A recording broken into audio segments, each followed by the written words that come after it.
နေ့မှာလက်ဖက်တုပ်စားပါဖြစ်ပါတယ်အားလုံးပဲလိုက်ကြည့်ပေးပါခင်ဗျာပထမဦးဆုံးကတော့ခန်းချင်းတီးရဲ့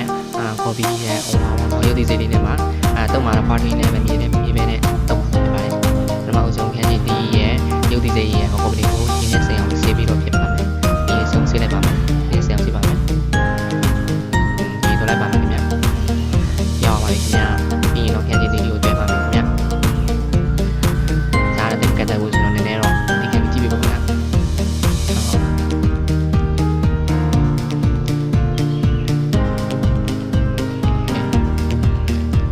ခင်းနေသေးလေးပြပါမယ်ခင်ဗျာပြီးတော့ကော်ပီလေးပါမယ်ခင်ဗျာဟုတ်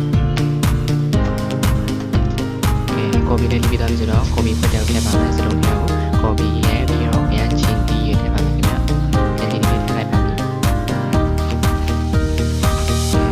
ပြီးတော့လက်ဖက်တော့မှာချင်းကစားလေးပြပါအောင်လို့ရုပ်ဒီစိလေးထည့်လိုက်ပါမယ်ခင်ဗျာရပါပြီခင်ဗျာပြီးတော့ပါတီလက်ဖက်လေးကိုပေါက်ပါမယ်ခင်ဗျာခင်းလက်ဖက်လေးကိုထည့်လိုက်ပါမယ်ခင်ဗျာလက်ဖက်လေးရောရမ်းမွေးပါတယ်မွေးလေးနဲ့ချင်းကစားလေးရတာလေးလိုက်ပါခင်ဗျာပြီးတော့မြေပဲကိုထည့်လိုက်ပါမယ်ခင်ဗျာမြေပဲလေးကိုထည့်ပြီးတော့ရောက်ပါပြီအဲဆိုရင်တော့လဲငါးကြာကြီးလေးကိုအနေထည့်ပါမယ်ခင်ဗျာ